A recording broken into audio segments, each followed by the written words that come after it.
Hi, hello, welcome, everybody. Here we are back after a long hiatus of what has it been, 2 weeks now. And as you know, I've been in transition, moving, and I'm finally in my new office with my beautiful Your disc, lovely my ring background. disc. People often are like, "Oh, is that a painting?" I'm like, "No, it's actually a carving." It's made out of wood. It's from Bali. You know where I got this, Anita. I, of course, do. I've seen many of them, but that sized one is just awesome. Isn't it Like, it's stunning? beautiful. Mhm. Anita and I met working at a place called the Oracle. We were both doing intuitive readings there, and it was a beautiful store with a lot of beautiful import items from Bali and Mexico.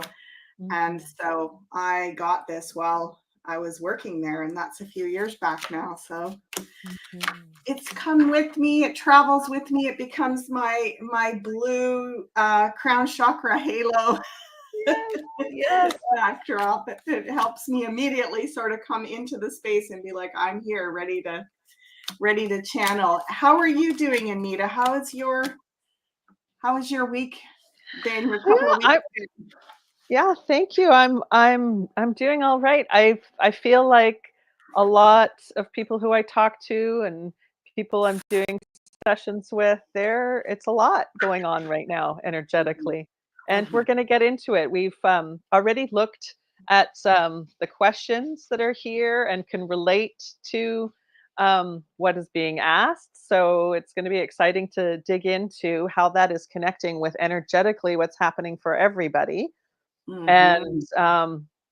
yeah, the news stories, and I'm including weather as part of the news stories that are really hot right now. Lots going on. So Definitely, definitely. Mhm. So I'm excited. And of course, you've had pretty potent, well, we don't live too far away from each other anymore, but Yeah, where you're living, Anita, I know it's been pretty intense for the last few yeah. days. Our neighbors had a flood, so it's Yeah. like right next to us. So whew, Yeah. Yeah. Yeah. Yeah. close. Yeah. So Yeah. we will look at that. There's a question about, oh, there's my arm. There's a question about weather and storms from Angela. Hi, Angela. Hi, Ricky and Susan. Lovely to see you here. Let's maybe start at the top with Susan's Yeah. question.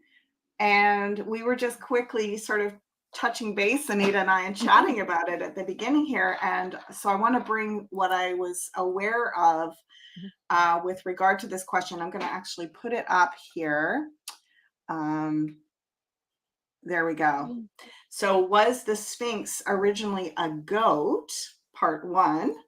And part two, if yes, is that why Baal has a goat head? And if yes, did this originate from Goat land, also known as Gotland, 12,500 years ago, said to be the original Atlantis? Um, it's interesting. Just starting off with a question about our ancient origins, our ancient history.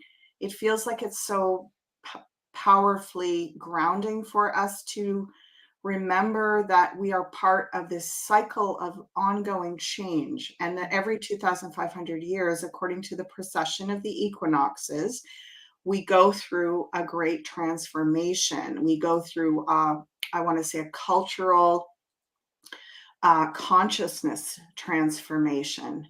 And so when you follow that precession of the equinoxes, when you go back to the time of the Sphinx, the way it's represented right now with a lion head, that takes us to the epoch of the precession of the equinox in the sign of Leo, which is the sign of the lion.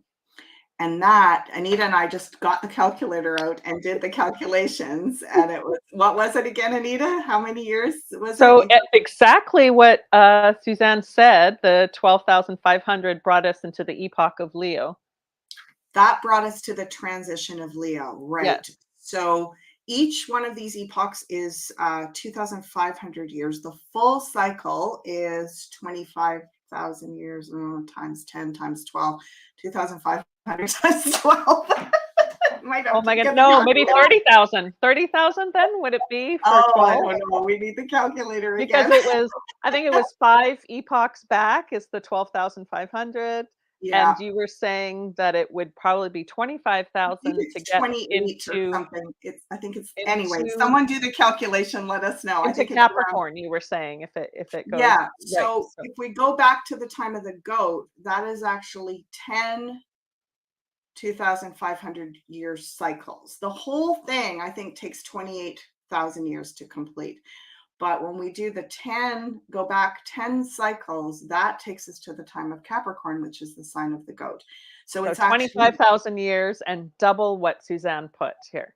it's double what Suzanne put. Yeah. Yeah, exactly 25,000 years is when it would have been represented with the symbol of the goat head. So that gives us an indication that, for example, she's asking about Baal. Why does Baal have a goat head? That it actually comes from that epoch, which is 25,000 years ago.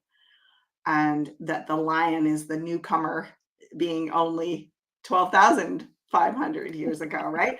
So let's look at the questions with the cards. And I'm just also feeling into how is this relevant for us right now to be inquiring about this, because I really feel, Suzanne, that you're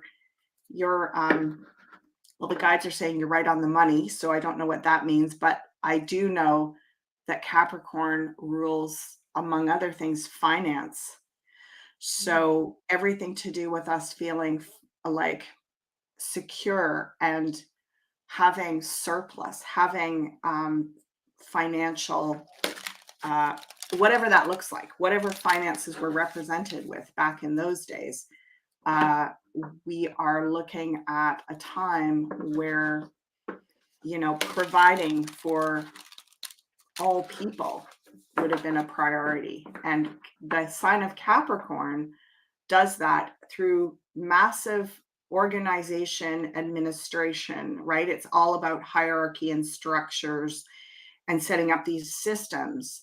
And originally, I think they were intended for the greater good of all. But of course, just like any system that's super structured and rigid, it has the capacity to be, eventually power corrupts, right? So people get into these positions hierarchically, and next thing you know, they feel like they're king of the world, right?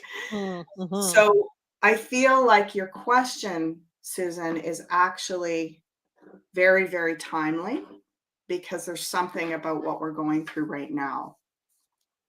So would you Like tell bringing me? up all of the old histories and laying everything all at once. It's like a merging of timelines. And if all times existing at once, we're having this ripple effect in all directions.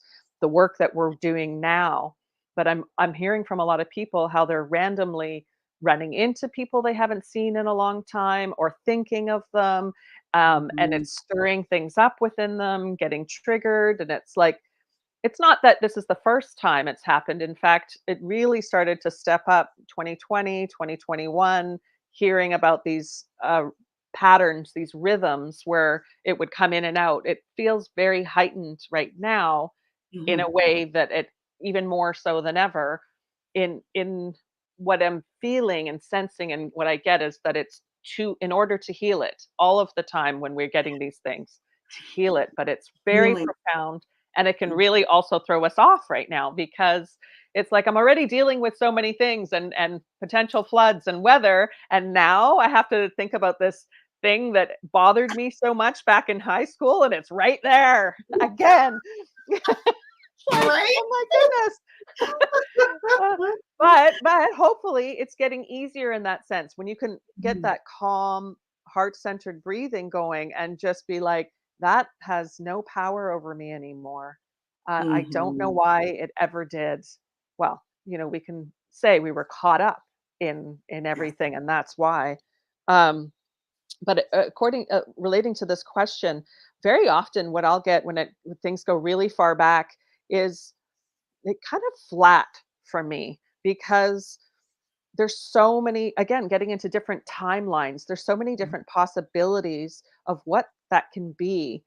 It's almost like when you're saying like if yes or not, it's like that could be one timeline, whether we're on that timeline Mhm. still or whether we're returning to that timeline or not. Um, but what I pulled on it is I have the matryoshka, which shows it's complicated, right? Layered, Mm. right? In one for another. And it doesn't feel when I was like, but okay, but was it benevolent or not? And it's like, well, it was an adventure, It's an you it's an know, adventure. and It's an so that ties adventure. into what you were saying. It's like Mhm. there can be we've been living through the duality of two different agendas going on all the Mhm. time, sparring at one another. There can be some really great, beautiful intentions around something, and then it gets hijacked. And it's been this back and forth. And I feel like we've had white hats throughout the millennia of Yes. very powerful energies, but yet there's still this non-interference. When people rail at God and say, "Why would you let this happen?" We came here for free will experiences, and Yeah, that we that came here includes to everything. develop our own sort of warrior ninja abilities, right? To be Mhm, and that is not something about fighting out there. That's in here. That's like the inner resource of being, mhm, adaptable. Like I think about the training, that warrior training, that ninja training, virtually, what do they say? They spend like 2 decades just training how to be so flexible and adaptable in their own physicality before they even start any type of combat, because it's mhm, we're not preparing. It's not from the outside in, it's from the inside out. And as we heal and strengthen ourselves, we then become these adaptable warrior energies that can meet all the challenge and actually turn it into something beneficial. We can evolve with it and through it, as opposed to fighting and fleeing. All the F's, right? Freeze, mhm. flight, fight. Yes, and that ties into the third card I pulled, was like stepping into the life force. Life. So, you know, it's that there is, you can see it's quite a swirl of energy and activity, but ultimately it's there to support us. So what are the choices we're making along the way? So this is when Mhm. I'm very curious and interested about our past, but why the now moment is the most profound moment, because again, sending the ripples back and how we reflect upon things, so that those things are interesting but don't hold power over us in any Mhm. way. And if we stay in this beautiful, benevolent, helpful life force energy, so that we're just beaming them that back and in all directions, um, so that it becomes more like a show or a movie, where it's like, oh, that's an interesting aspect of the foundation that was laid, but it was so far Mhm. back that it's now, how are we going to take up the benevolent energy that was being laid then, Yeah. and bring it forward now. So all of those good intentions and whatever was constructed, that we're bringing that forward to, and whatever is still active, that we can be open to the energy of support that it can bring us now. Beautiful. Yes, yes. I'm going to lay 3 cards for the part one. Mm. And I apologize, it's not quite as bright as usual. Let's see if I can get it a little It still closer. looks clear to me, but that's Okay. just My other light your is lighting. my other light is being used right at the moment. We just still haven't got. My daughter's doing a session in the other room, and she needs the light more than I did. So whatever, we're still in Mhm. process here. By next week, we'll have it sorted. Okay, so recent past, or Mm. where we are, where we're going. Let's do 3. How we get there. Okay. Oh, wow. So where we are is at that transition moment, Mhm. right? And when you Mhm. pulled those nesting dolls, what are they Mhm. called? Those dolls The again? matryoshka, the Yeah, matryoshka dolls. Yep. those. I talked about that in my last live for my Saturday forecast on the Beyond Mystic channel. And if you haven't seen that, I oh, pulled my headphones out. I was so So for my last live, I talked about those nesting dolls and Oh my how goodness. it's an example of exactly this timeline phenomena and also the precession of the equinoxes. So we are coming up and right in the process of this 2,500 year transitional phase. And what I'm being shown here is that with the two, that two of pentacles, it's a very transitional, like you see the fellow, he's got the two pentacles and he's trying to stay balanced, but he's kind of half in this world, half in the next one, half in the old epoch, the old timeline, half in the new one. And in those times, yes, it's chaotic, right? So it's about a 200-year transition. So let's say 100 years before the actual moment. Same with the whole 2012 and the end of the Mayan calendar. Like it's not just this moment in time. It's like it goes probably for about 300 or 400 years either side, and it's sort of like swooshing up and then swooshing down through that transition point. So we're already, what I'm getting is we've been in it for 100 years. So if we take that back to, that's just at the end of World War I, right? Like we've been in this big transition through this epoch, and we'll be in it for another 100 years. So it's like, this is what transition feels like. But the good thing about transition is that it gives us an opportunity. When you're going through the doorway to something new, there's a lot, you can change a lot as you're going through the transition. You can rebuild yourself. You can like metamorphosize as you transition, right? When you're locked into the middle of an epoch, there's not a lot of growth that can happen without a lot of real heavy lifting. But at this point, it's all up for grabs. We're going through this portal of transition. So, This is connecting with something I watched yesterday on YouTube around electricity. Sorry for interrupting, but it's very much connected to this. You're talking about a time frame as opposed to a moment, that there's always the energy that gathers to create and then the energy that follows. It's like leading up to a full moon and after a full moon. That energy isn't just about one moment. It's everything. And yeah, it was on electricity, and that we really actually don't fully understand what electricity is. And the physicist was saying it actually doesn't even run through those wires that we think are there. It runs around it. It's an electromagnetic field. And he's like, it's just the reaction happens there. So, yes, we can get electrocuted from a live wire when we touch that point, but it's actually the energy is all around it. And that is just the method of on or off being conducted. So, it's it funny just when you say that. It's almost like it's sort of like a suggestion. It's a suggested route for electricity. It's like, if you consent to running, you could run along this wire. It might be easy for you to it's a suggested route.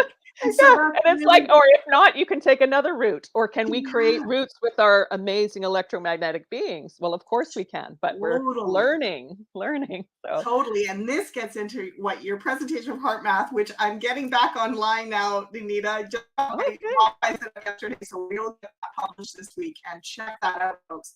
I'm going to put a link to it. Once we get it up, I'll put a link to it on this live, and then we'll put another link to it on next week's live.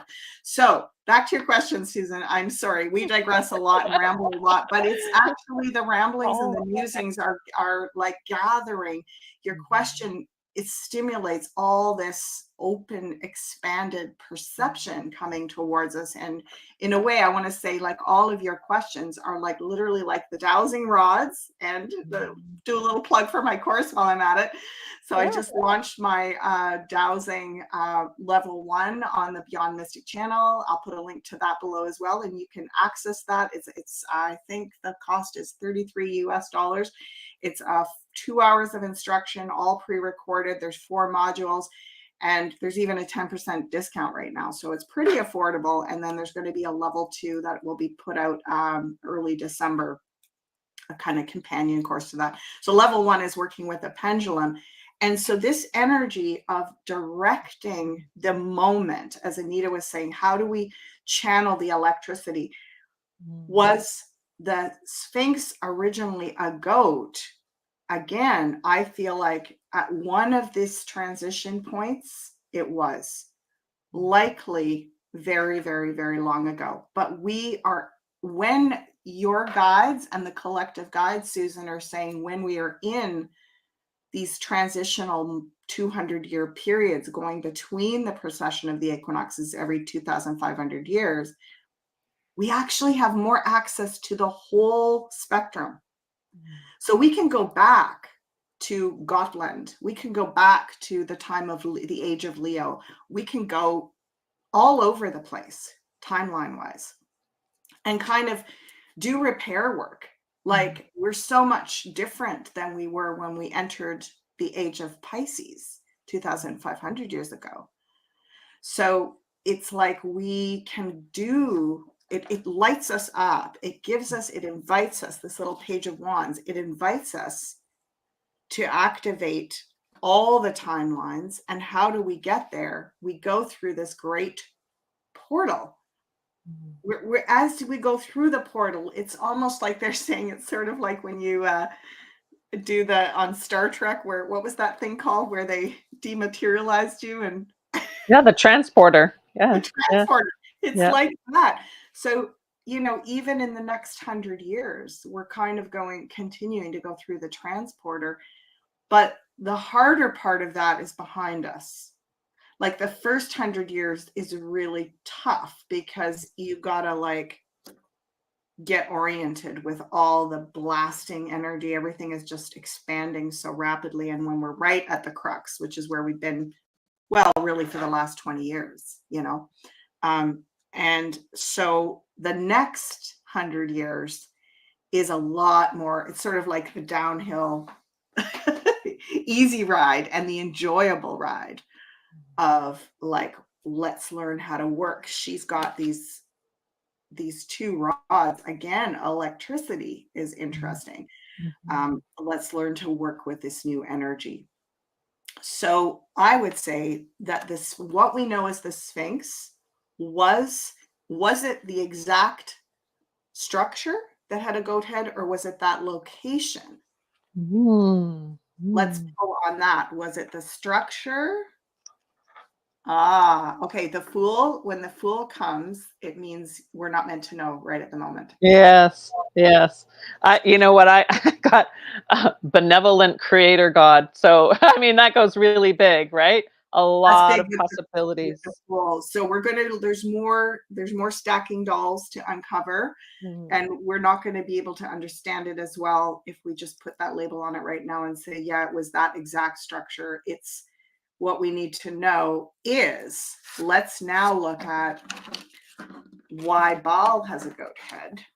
And did this originate from goat land?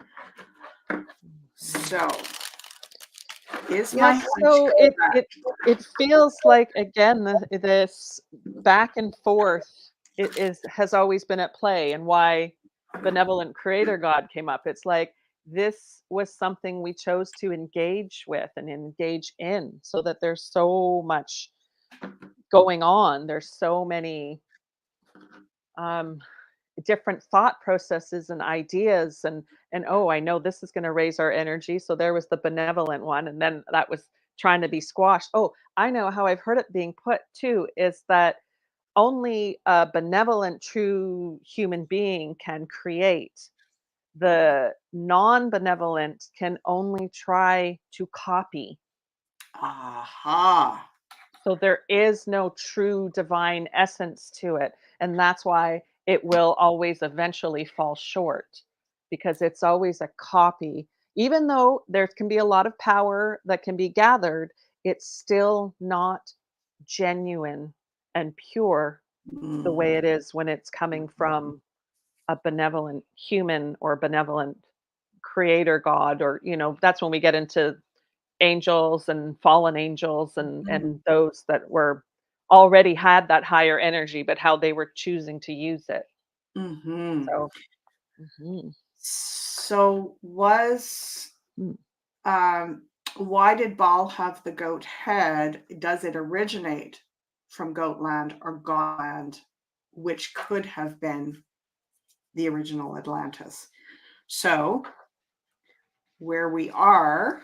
I'm doing a little different spread here. It's 3 cards, but I'm starting with where we are is we're getting there, right? The Hanging Man is about, he's suspending judgment, and he's also suspending the need to know the full story.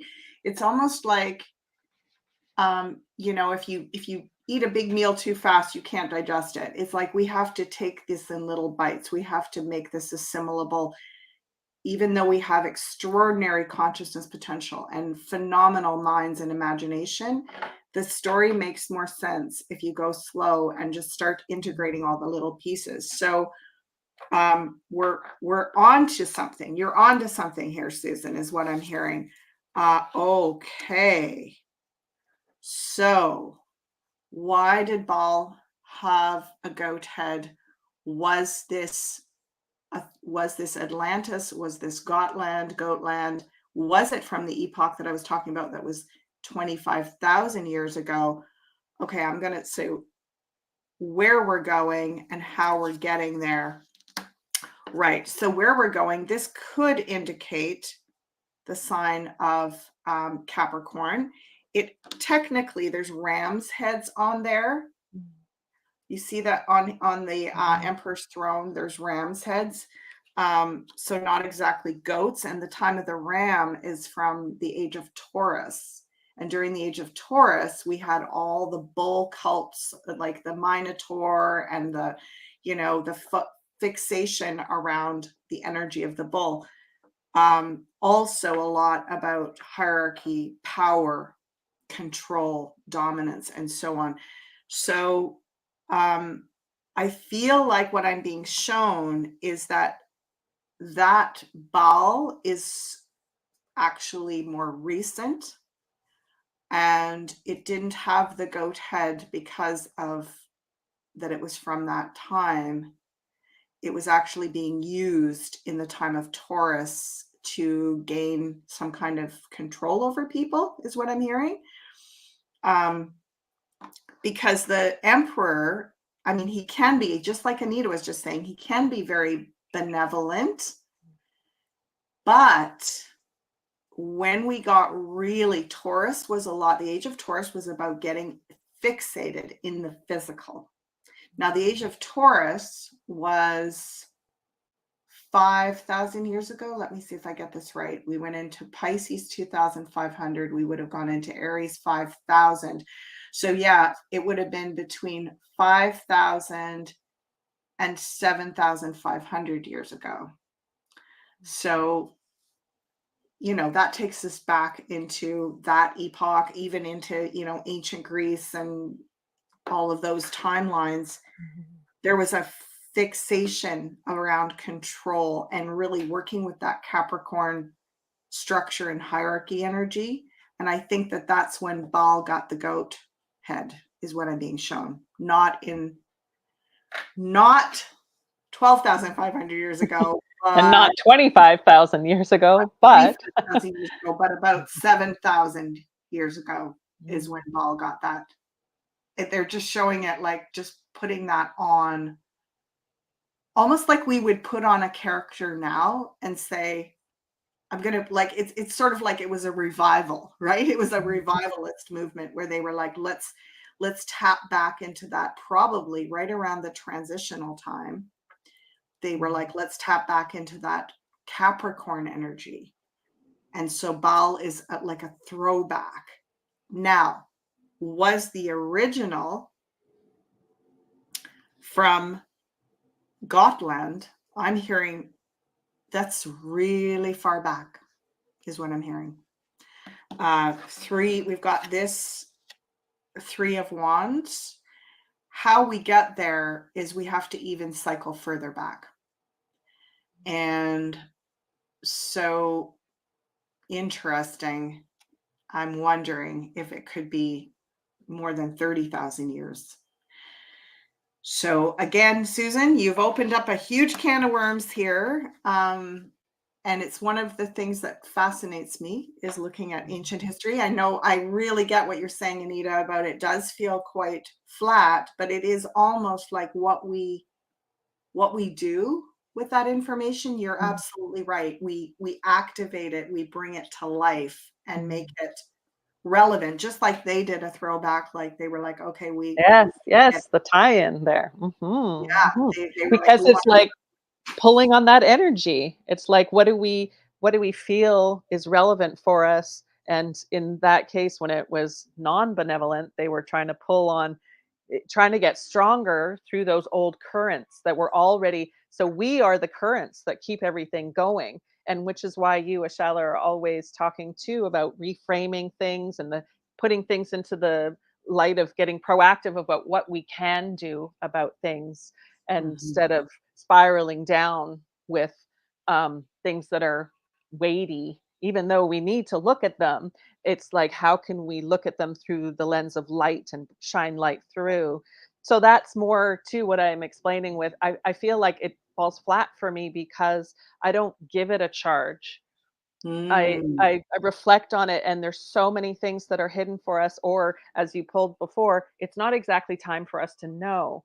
And so we can't choose that timing because that's the timing of everything being aligned. And so it can be great to reflect upon the curiosity and the interest, especially if you're called to. But remembering that whatever we're called to is also giving something energy. So let's bring a purpose to it that brings it to the light. Shine the light on the dark corners, mhm, make it lighter. That there's a benefit for us to know more if we are reflecting back, but that things shall be revealed in time, and I'm sure it'll be very fascinating. But mhm. pulling on things as we're called to, as it's relevant. So it was relevant for uh, Suzanne to ask the question today, but it's weaving it in. How is that relevant now for us to reflect upon, and what energy do we want to bring? And you're absolutely right, Anita, because with this Three of Wands, this is like the cattle. Well, it's not the catalyst. That's the wrong one. That would be more Page of Wands and Ace of Wands. This is like stirring the pot. It's like it's exploration, the buffet sampler. It's like trying things out. So we're going back, and I keep hearing 30,000. So even further back than like that actually takes us back to before. Okay, here we go. 28 takes us back to Capricorn. 30 would take us back to the last time. Oh, the last time we went into the age of Aquarius was 30,000 years ago. So then when you had the world before that coming full circle, right? Yeah. Also, yeah. Yeah, now that And is what this is about. It's about like we're actually tapping into the 30,000 year, which was the last time we were at this so junction. wouldn't that also make it relevant to what I was talking about before, how we're all having things resurface for us Yeah. because it is a form of cleaning house, and it can be draining, it can be um, fatiguing, it can have all of the, because it requires extra energy. But it's again, how are we approaching that? Are we letting it bring us down? Well, sometimes we might need to take a nap or sleep longer in the night, or get out in fresh air more. Like there are ways to balance it. Do some grounding, like Ricky is talking about, so that Yeah. we're being called to pull, like bring out all of our self care tools in a very strong way to heal these ripples. It's like, do we want to repeat any of these patterns? Well, only the strong, benevolent ones, but none of the ones that didn't serve. Yeah. But I'm sure there's a lot of beautiful energy there too to get reclaimed that was Mhm. then since oppressed. And I'm mindful that we have other questions, but I also I have some technical cards in this stellar deck that I have that I've created. But just quickly, so this one is the transport layer security. So it is, some of it is more like the physics of what it is to run a computer, which how I'm called to look into that is because we know that this is the greatest computer up here. So sometimes to help us understand things, it's good to look at um, we don't know that much about the brain, but through looking at computer models, we can start to understand what that capacity is. And but when I'm tuning into this, what it's showing, it feels like all those layers. You know how they unearthed cities when they dig down, and then and there's another below it. But because it's about security, it connects to what we're meant to know at a certain time, that Ah. everything's in place so that it doesn't just collapse and fall apart. We all think Mm. Revelation is so great. And it's like, yes, it is in time. In time. Otherwise, yeah, otherwise let's just sit with it and hold space. But otherwise, if we don't want an accelerated timeline because then things collapse. And I feel we've Mhm. learned that lesson before. Mhm. And then right in the middle of the cards I pulled was Archangel Michael. It's like, put it Ooh. into, essentially Archangel Michael being God's right hand man, that it's that put it into God's hand. And Archangel Michael is omnipresent for everybody. So that it's, if you want Mm. to add some curious energy, have that benevolent guidance with you as you're exploring. And then what it gets into is the another technical one, which is the large language model. That one came up 2 weeks ago, where it's this. It's tricky sometimes to get, but basically it's anticipating next steps through processing a large amount of information. Yeah. It actually reminds me of what could have been the Babylon interference, which is instead of everyone having speaking the same language, having everyone speaking different languages because it creates further separation and confusion and division. Mhm. And that Mhm. was done intentionally. Instead of us speaking Aramaic or one of the ancient languages and all understanding each other, is very intentionally get it so people don't understand each other. So Wow. Yeah. bringing it back through, it's like we're bringing back in the mutual understandings through or inner standings right now. Mm. Wow. I mean, we could really go places with this. And I just want to Yes. stop for a minute and say, I'm really excited that in my new office, I have my library. It's not ready to show yet because it's still kind of all packed up in boxes and stuff. But what I'm excited going forward is like I don't know, I have a lot. I don't know how many hundreds I have. But anyway, there are references in so much of my library where I can be like, for example, you're just speaking about this changing of the language and the use of that to control, but it's also about like the exploration of looking at life from all these different worldviews because every language family has a different it's a whole different way, like worldview, ideology. Mhm. Every one of them is uniquely different, right? So Exactly, and it's so, so beautiful. I didn't want to discount that because the it you're it I'm so glad you brought that up because it does honor the fact that every nuance of every language, every dialect has weaves life experience in it. it does. So, yeah. And so I have a book called The Alphabet and the Goddess, which is a really, really scholarly, big, big body of research. And I read it years ago. So it speaks to this phenomena that we're talking about. And again, this, you just start to open. And like Mhm. Anita said, all of that information, there's so much there, and people can get overwhelmed. I used to get overwhelmed by it, but my curiosity got the better of me and I just kept exploring.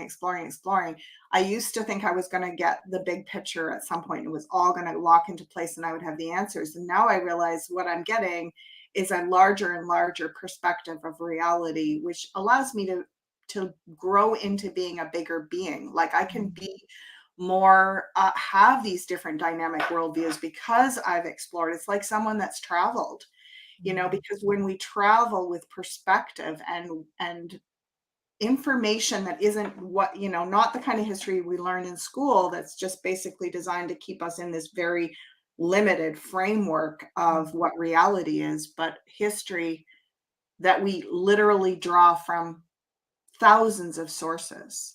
And then you start piecing it all together. Well, that's been a big part of who I am. And I'm at this place now where like it doesn't daunt me at all. Add another 10 books to the library and I'll just keep adding data to which is exactly what you were just saying about that Mm. Mhm. The supercomputer, large language model, it's so the much, large so much. language model. Yeah. I want to say as well, it was funny that your other card you pulled was called what was it? The transmuter.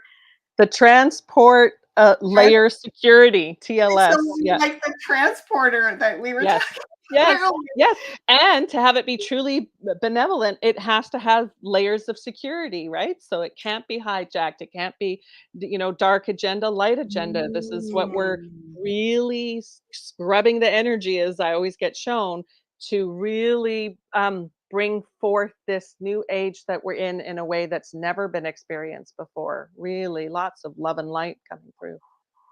Yeah, so that when we go through these transitional portals, yeah, we could be vulnerable. We could be vulnerable if we stay kind of small and oppressed and rigid and all of that because it's so much, and we could end up getting slanted off on some side Mm. distortion, right? Mhm, mhm. It invites us to activate. It invites us to wake up all our brain cells. What they used to say, we used to just take that like, oh yeah, 70%, 75% of our brain we don't even use. It's like, okay, I think that's I would stupid, just accept actually. that and Yeah, well, right. It's like, oh yeah, that's normal. That's like, normal. I know it's normal.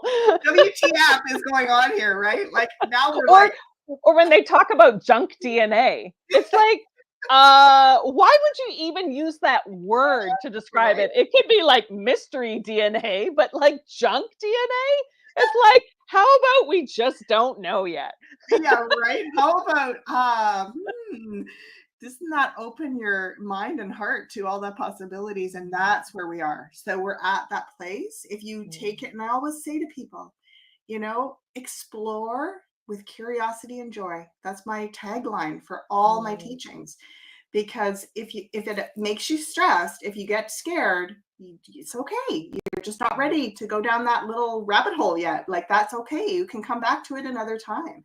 do you Go know to this the is things that make you like, yeah, whoa, this is cool. Like Suzanne's question, she's all like, I want to figure out what's going on here. This is yeah. cool. That's And how we grow. it sure is. And then what I'm feeling is that this is really connecting in with Ricky's question next because Yeah, let's it put up moves Ricky's us question. into the practices that we can do along this journey. So some of it is the research, the curiosity, the investigating, and some of it are the actions we can take to stay balanced, to walk this path. And what a beautiful practice, Ricky, and suggestion um, is this grounding, of course, barefoot on the earth. I love doing it. I will do it all year round, regardless of the weather. I feel like I still aren't ever, never get enough. Um, but it just, for me, it's like instant. So the more time you spend, of course, the more beautiful and amazing recharge. But it is like for me, literally plugging in and I love doing it in a creek that's close by. So I feel Mm, that running water, and mm. for me, it doesn't bother me if it's the middle of winter and it's ice cold. To me, that's just that Wim Hof breathing I get going. Not the same as plunging when I'm just putting my feet in, but for me, that's my Wim Hof ice plunge. Cold, yeah, well, cold water actually clears energy more than warm Mm, water. We wash our hands with warm water and soap. Yeah, okay. But cold, if you want to do cleansing between, if you're doing intuitive healing or sessions or whatever, if you're dowsing, use cold water to mhm. cleanse your hands, use cold water to cleanse your feet, once a day, ideally. So that's all really beautiful. Let's look Yeah. at Ricky's question. He's And basically asking, while he's connected with the field, so he's sending healing energy into the earth, connected to the field. So he's channeling this energy, almost like the toroidal energy of healing and love and beneficence, right? And can others receive that anywhere on the earth? Now, this is really interesting. And I also want to put up Ricky's next comment in a moment here because it feels like it's throwing down the gauntlet. It's a challenge to us. And I think we should take it. I think we should all take it. Let's start with looking at what kind of effect does this have for the sender, for the receiver, and then also for Earth in the middle. That's what I want to know. So here, Ricky the sender. Mhm. The sender is showing up as the Nine of Pentacles, the Nine of Pentacles. So this is the sovereignty card. It is about being really, look at, she's grounded. I mean, it's all that earth. Pentacles represent earth. There's 9 of them. 9 is the synthesis. It's sort of like the completing energy, pulling everything together. 9 of earth. And it's very, very probably, I would say, pretty much one of the most grounding cards in the tarot. You know, maybe Queen of Pentacles also, but this is just active grounding with the 9. And then in the present, well, that was about the sender, the who is receiving it.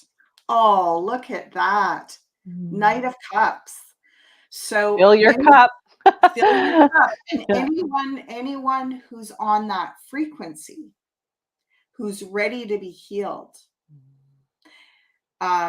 You know, it's interesting. Sometimes I think we get caught in trying to help people before they're ready. Have you ever experienced that in your personal life where you want to gift someone, you want to heal them, help them, and they just fight you, or they fight themselves, or they abandon your efforts, and it's so discouraging.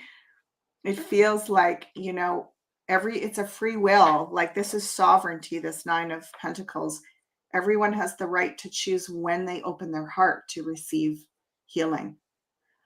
And I've often had this thought that those moments of epiphany where I allow a lot of love in from what I call the universe, I've often had the thought that there's someone somewhere sending that. Mm. Mhm. So the receiver, can anyone who's on that frequency of receiving love is going to get what you're giving, Ricky. Anybody. Now, Any and being. recently, this came up, and I put it like, okay, so there's always free will, and this is fairly important when we're talking about energy work, um, and because we are all energy, this is all of us. We're all energy healers. So, but we're healing ourselves first, or really, that's all we can do is heal ourselves. It's an inside job. And yet, when we do so, when we're in that lane, we get so inspired and we get called to share.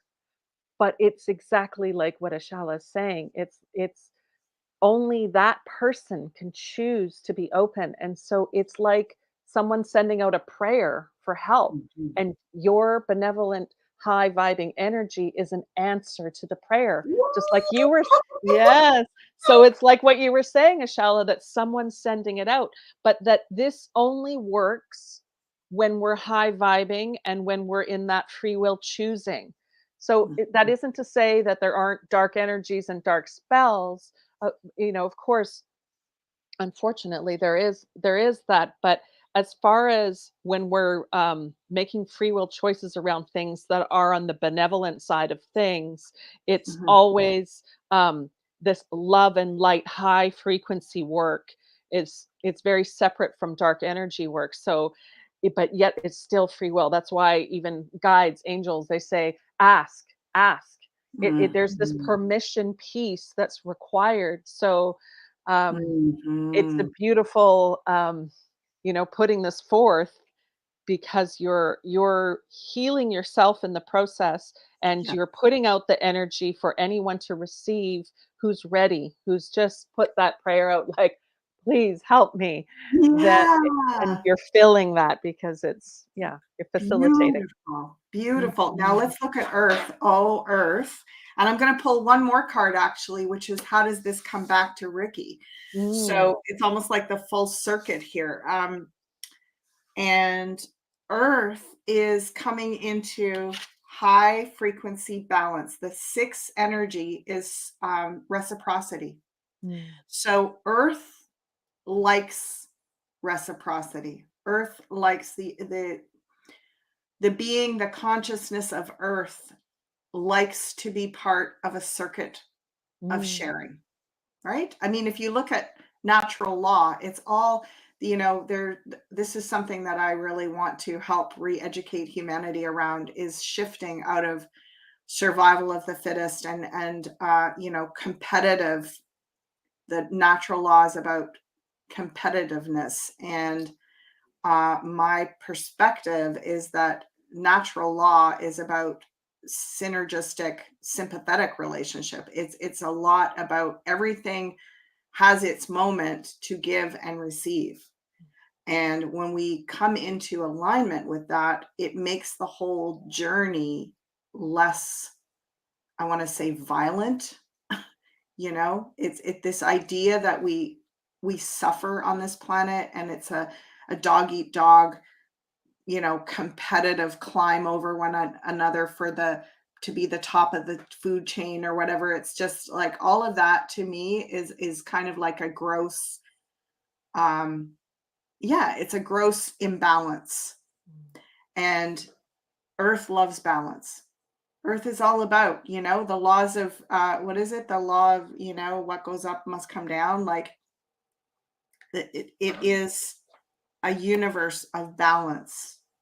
So the 6 is about harmony and reciprocity. And interesting, it's the 6 of Pentacles. So again, Earth, the element of Earth. Earth is balanced when you send that energy, Ricky, and someone receives it. Earth is balanced. Now, what does Earth give you back to complete the loop? Ooh. Oh, Oh. wow. Oh. Yes. Okay. So talk about these cycles that we're going through where we're bringing balance throughout time. This is timing, the Mhm. timing that you're creating and shifting for yourself. That's what I feel as soon as I see that. You're So everything. it opens your subconscious, it Mm. opens the portals to, we talked about all the parts of your brain that are like the what did you call it? The mystery DNA. I'm going to use that from now on. Uh, Yes, yes. and the mystery, the great mystery comes back to you. So what's interesting, because then you bring it back to consent, and this can be a little overwhelming, right? The moon is like, it's a deep dive into the subconscious. And this is why all of these practices where people were trained to be shamanic, to be healers, to be energy workers. They went through rites of passage, initiation, and training to be able to like complete that loop and not be, I want to say, energetically overwhelmed by it. So, one of the things, it's not necessarily a caution, but it's a be aware. And maybe interestingly, the moon is also about cycles. So maybe you're saying, sometimes you're going and asking for energy. You're saying, there's times of the moon cycle where you're giving, and other times where you're just sitting and allowing that loving energy to come back to you. That's what I'm hearing. What do you get with that, Anita? Well, so I did some similar um questioning, Mm. like giver and receiver, so that for Ricky, he gets into the galactic energy when Yeah. he's tapping in. Like this is greater than Earth realm that we can tap into when we're grounding, and that the receiver can have a dance party, like raises the energy. Yep. Those are the cutest little dancers I've ever seen. I know my drawing. Oh my goodness. So it just feels, again, it's that alignment piece, that free will, and what I was kind of stumbling over before when I was talking about dark energy. It's almost like it is the same thing. I wanted to differentiate it because it's lower frequency, but that's why we can spiral down. Like if someone's depressed, how that is just so easy, and it's easy for other people around to get pulled in to that Mhm. sinking energy because it can then pick up steam and have greater power, even though we know that the benevolent side is always much stronger. So I just love to see that, when you're doing your practice, Ricky, that you're tapping into all of the energy when you're keeping it in light and benevolent and in love. And I repeat that word benevolent because there's so much that's happened to us over time that that is what we're called to keep it in, consciously keep it in there so Mhm. that it doesn't get hijacked and used, because you have a beautiful energy that you're bringing clarity to what your practice of what you're Mhm. doing and your intentions. And so further to that, what you're can experience now, this one is tabby monism. Now, not everyone might have heard of it, but you can see that the person is eating here and just savoring, enjoying. So that's what I equate it to. It is something about eating, but think of energy as something that we're consuming, and it's Okay. pure peace and enjoyment and Mhm. reflection and being in the moment and just that pause. That's what you're creating for you. And then you're going to create it for others that way too. And that Wow. brings for the receiver revelations. Those Mm. that are open to receiving the energy, they get light. So you become the way shower, Archangel Uriel. You're Oh. holding the light for others. And the receiver, now this gets to another tech card, but it connects with the Six of Pentacles, is open source. Oh, for heaven's So sakes. It's it's like a this. Yep, it's a tech way of saying, and it even has the 6 there, but Yeah. that this is like the idea of Wikipedia or something where, there isn't a cost Mm. for us to share out the lessons and the things that we know.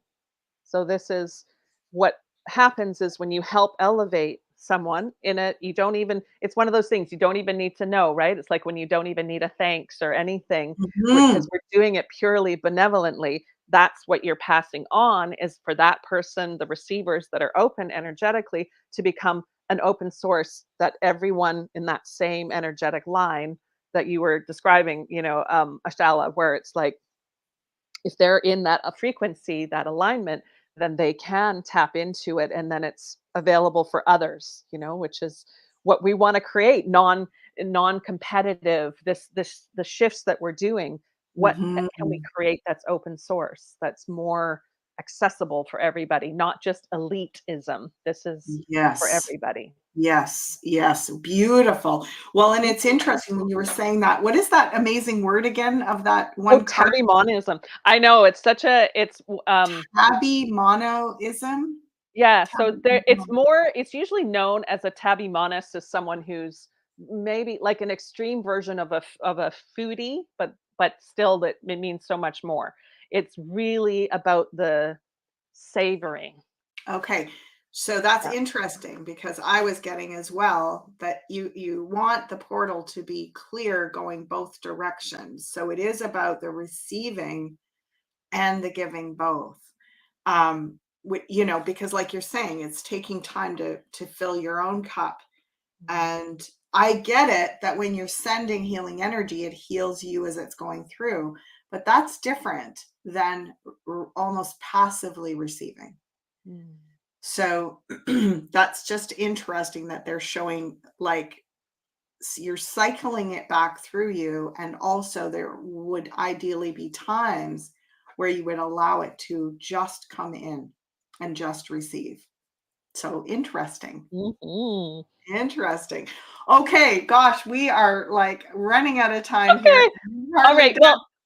Well, But it- I want to go on to Angela's question quickly. so yes, let's do that. I want to do that as well, but just what you were saying before, maybe quickly put up Ricky's follow-up so that it can Oh yeah, be right. shown. Or that's right. Yes, thank you. So So if this is we're talking about developing beautiful benevolent community no matter where we are, this is one of the ways, right? Like if you're called to so connect in between energetically.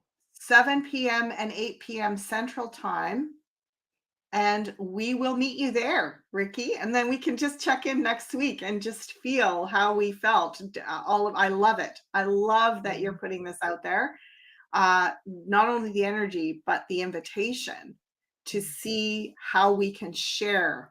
Because to me, that's the other thing. This is about sharing and reciprocity.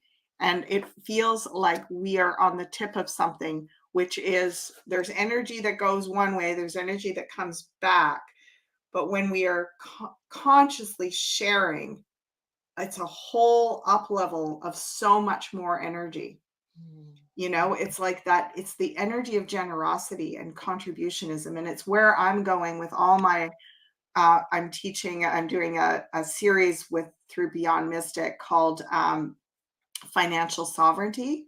And it's basically about retraining ourselves, not just to have abundance and to create all this wealth and money and all this kind of stuff. It's actually about moving into what is, what is abundance and what is the sovereign relationship to these exact things, the energy of generosity and contributionism.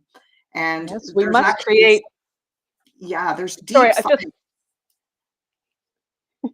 I was just going to say we have to create the vessel with in which to hold things. So it sounds like that's what it is that you're talking about. It's like it's not there's so much to it. It's a mindset, it's Mhm. energetically having things in alignment. It's not just boom, lottery win or something. That I love that you're doing that because there's so many layers to it that are important to address. Well, and when we realize, like, we don't want just another money system that's the same as the other one, because it'll just go the same route. Even if it starts off good, it'll just go downhill. So we want a complete upgrade of how we look at reciprocity and sharing. And it's not communism, it's not socialism. No. Believe me, it's not. We've got, there's capitalism and socialism, which are two poles of an antiquated system. And then there's egalitarianism, contributionism, which is a whole new animal.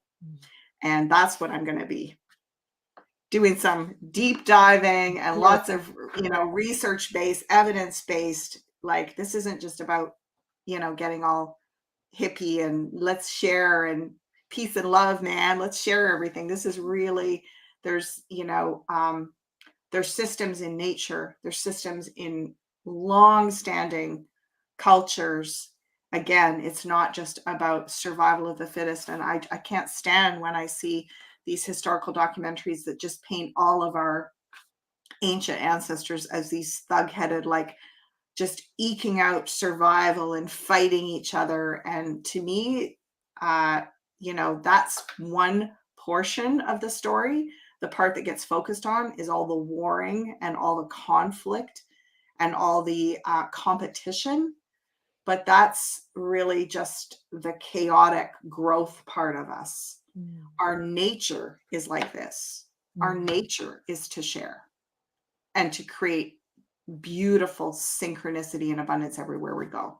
So we're going back to that. We're going back there. I really want to connect with Yeah, Angela's question here this quickly because I it's feel like very timely, this question. so timely. Thank you. Thank you, Ricky. Thank you, Angela. Thank you, Susan. And I apologize to everyone down further in the comments. We really got rolling here today and Yeah. we're over time already, but we'll Okay. try to keep it to a dollar here. So there have been predictions for cataclysmic events, storms, earthquakes for the west coast of USA and Canada. I started not accepting that narrative immediately. What do you ladies see happening? Well, I feel like we agree with you. I certainly do. And I know that's a lot of, again, what Ashala talks about is not hopping on board with narratives that don't sit right with us. And we have choice all along the way. That we can focus on the proactive things and we can get curious, as in with Suzanne's question earlier, we can get curious about historically things that have happened, what kind of systems we know are existing out there already, and that um, this is the silent war, so to speak. The spiritual warfare, which you, Ashala, have talked about it progressing to another. We had information, spiritual, and we talked Emotional. We're in the emotional now. And emotional. then the last one is the physical. There we go. So this is tugging on our heartstrings, and it can pull you down. Yeah. Oh, there. Yeah. Exactly. Exactly. And it can take you out because it's so painful when we can tune in, when we can see a news bite, or when we know, when even or when it happens to us. Like again, I was saying, my neighbor got flooded yesterday. I feel for them strongly, and so, but am I going to let myself spiral down, or am I going to keep my high energy so I can be like, how can I be of assistance? Mhm. Mhm. So we're creating those Oh, differences now because we get emotionally pulled upon, that mhm. how can we keep ourselves raised so that we're flowing through this well, not getting angry when we hear about the manipulation, but like, aha, we're going to be prepared. um I heard someone put it once, an energy, um, reader. She said, uh, people ask me, "Are you a prepper?" And I say, "Yes, of course. Why wouldn't I be?" So it was just, I love that response of, why wouldn't we all be prepared? And instead of it being like a hardcore, like lifestyle, more like, why wouldn't you have your emergency bag ready to go? Because again, Exactly. it's one house where I'm living. It's not like some places close by, it's whole neighborhoods. But Mhm. when it's one house, that means everyone else around can be helpful if we're all ready. Or that one house, it's not like you get the advance notice, they can be prepared for themselves, whatever they need to quickly Yep, help themselves. So why not at least have something like an emergency bag, a first aid bag, yep, something, some yep. fresh water. It doesn't have to be, don't get into overwhelm, right? We're talking about the F's, the fight, flight, and freeze, right? Like, you don't let it freeze you, but actually, or, any, bring that balanced energy as much as you can. Yeah. Totally. I remember years ago hearing some stat around people who did fire, like, just same with fire, right? You fire in a house, like Yeah. Yeah. where people had the fire alarms and then they had a fire drill. It's like, okay, if you've got 2 floors and you got kids in the upstairs bedroom, like it's literally about exactly what you said, Anita. It's about preparedness. Is, it's our birthright. Like, we're Mhm. smart. We can prepare ourselves. We're It's not like building a muscle.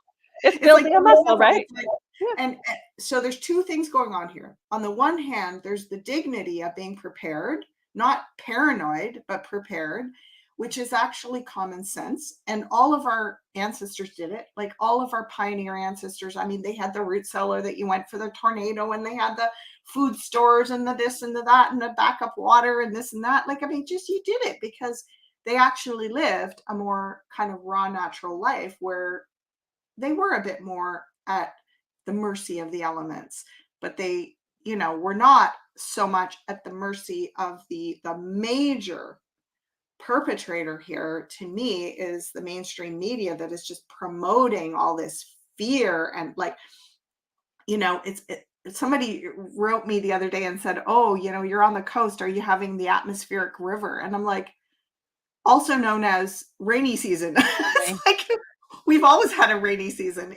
We've Yeah. had, if you go back to the 70s, there were washouts of the highways. Like, I mean, it's Yeah. just that you didn't get this big sort of narrative of it's the end of the world, apocalypse is coming, the global, the global warming crisis. Not to say that we don't have environmental crises, and not to say that some or a lot of it isn't, contributed by our unconscious actions, but also equally on the other side of things is that now every little blip weather-wise is being blown out of proportion. Mhm. So it's this, how do we tune in? As Angela says, there's going to be there's going to be challenging weather. Mhm. However, that does not mean that we're at the mercy of everything going to, where in a handbag, right? It's like we can be prepared, as Anita is saying, and then the sun comes out again. Mm-hmm. So this is not a doom and gloom end of the world scenario. I would guess even that we could go through, it's interesting because I was doing my live with Meg Moonbeam on Beyond Mystic, and I asked her right out, I said, Meg, straight up, how long is all of this flooding and storm energy predicted according to astrology? Like how you determine the different configurations that suggest we're going to go through a pretty intense period of a lot of extreme weather. And she said 3 years. So it's not forever.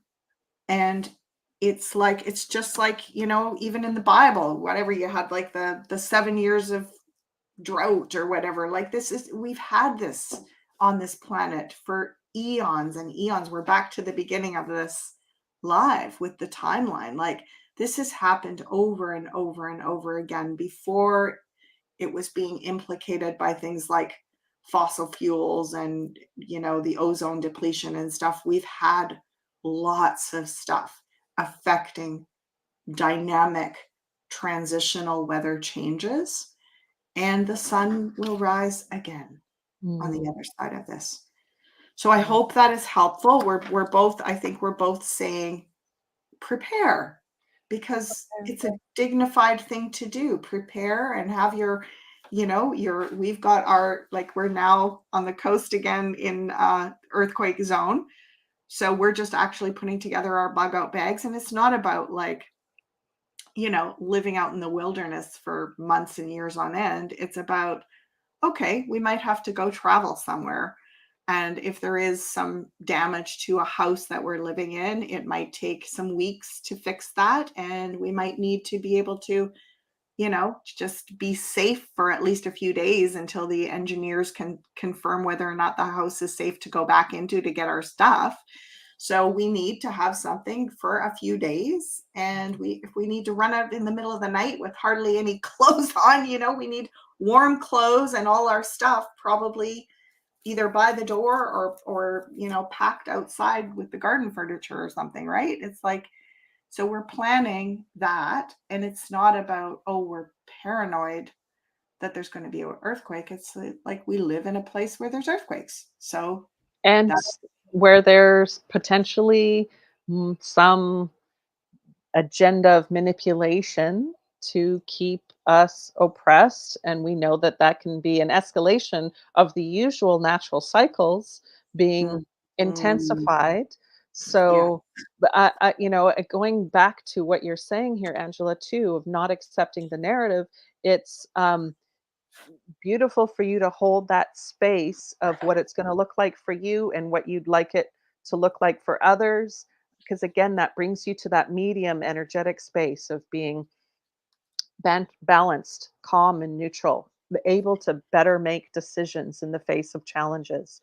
And what I pulled on that was, heart math. So getting into your heart. So exactly, yeah. And so getting into the heart, when you see that pain of what Ashala pulled, it's like pull out that pain, pull out that those thoughts and ideas, because it is swords, right? Pull those out. You're not burying your head in the sand. You're acknowledging what you're witnessing and what you're being told, your acknowledgement of that, but you're removing the pain out of it so that you can be this lovely whole love and light beam for yourself and others.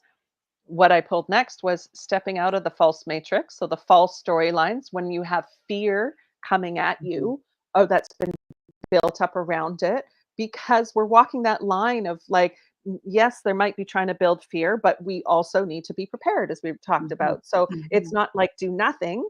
It's like, well, if that something comes my way, I'm not so shaken, Yes.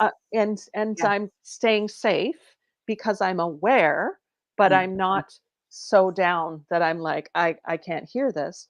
And what I got moving forward, this card coming up again, is that life force. So tapping into Mm. that, the love and light energy that we have already flowing within us, um, so that if these things are coming, um, for whatever time frame, again, we have that feeling of being prepared. Oh, I just thought I'd pull one more around this whole piece because it's such a big, like you're talking about it, quite a large reason and a region, and it's ask for help.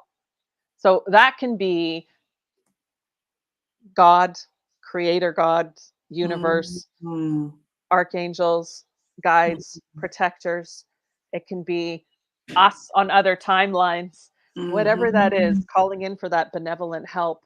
Um, because we do have power in our collective benevolent energy to reshape things. And I feel one day when we're learning true history, we're going to hear how much has been stepped in and interrupted that could have been way worse, Yeah. but yet we held that space and we that's prayer, that's really tapping into what can I do so that we're in that proactive state too. So, Beautiful, Anita. That what you're just saying about, history. We're back to this whole topic about history as well, right? And it's like, so we need to have a foot in both worlds, at least for the next 2 or 3 years, being okay. Maybe we don't know the answer to how much of this is manipulated, how much of this is just, fear propaganda, how much of it is our karmic evolution. Like, we don't know the ratios. We know there's a lot going on, but we don't know the ratios. And what I'm being shown here is that it's going to probably be another 20 years of like, we don't need to know right now. Like, I'm getting 20 years from now, we're going to really start unpacking what's been happening. And by the 2080s, we're going to be really learning a lot about what's been going on. We need to save something for later. Like, we're in the thick of it now to try to analyze all of why and who and what. It's we can operate on our hunches and say, yeah, the feeling is that we need to be prepared, but also not paranoid. And that there is intervention, both positive and negative, and that we have all we need to navigate this and turn it into the sun, mm, mm, and that we don't need to know. It's going to, that this need to know everything. It's like, it isn't about hiding and putting your head in the sand and saying, I don't care, I don't believe any of it. It's about saying, I don't need the answer yet. What I need is strategy. mm, mm. And we've got it. We've got strategy. And to not get down with that large time frame that Ashala is talking about, because it is helpful to hold both realism. It's not the best way, but it's one way we can understand, like, realistic outlook with magical thinking, or anything's possible, holding both at the same time, because we will get certain reliefs and revelations along the way, but it is a big picture thing for the things that we've been talking about, where the timing would be too much as we're, or sorry, if it'd be too much to get it all at once, so that Yeah. the timing does need to be right, exactly. So it does need to be pulled out a little bit. It's as much as we're just like, let's just have it all, like, that would just be chaos and collapse. And so let's all build the vessels again now so we can hold the energy of what's needed, of what's next, and trusting that we will have relief along the way, even by just making this choice, like Angela's saying, I'm not accepting that narrative. So if Mhm. a lot of energy is doing that, it becomes very powerful. And so that's a shift right there, which might take a while for us to be able to look back and go, yeah, we did it, because we're in the thick of it, like you said, Ashala. So we're doing it right now. Let's keep doing it. Let's keep making those shifts. Yeah. So I just am seeing there's so many questions and comments, and we've been like really up at the top here this whole Yeah. time. I apologize. We'll go through and have a look at all your questions and table some of them for next week. So come back on next week. It's going to be just Anita and I again next week. and let's have a look. We'll go back down the list and grab, a few more questions out of there. And again, everybody, thank you so much. It's been a real pleasure. It's always such a delight to explore with this beautiful group of individuals and with the people that are watching later. Please check out the links below. You can book a session with Anita, and we're going to put up this heart math presentation. This is the final part 3 of the heart math presentation. Super interesting. That's going to go up later on today or tomorrow, and I'll put a link there as well. Have a beautiful week, everybody. Bye for now.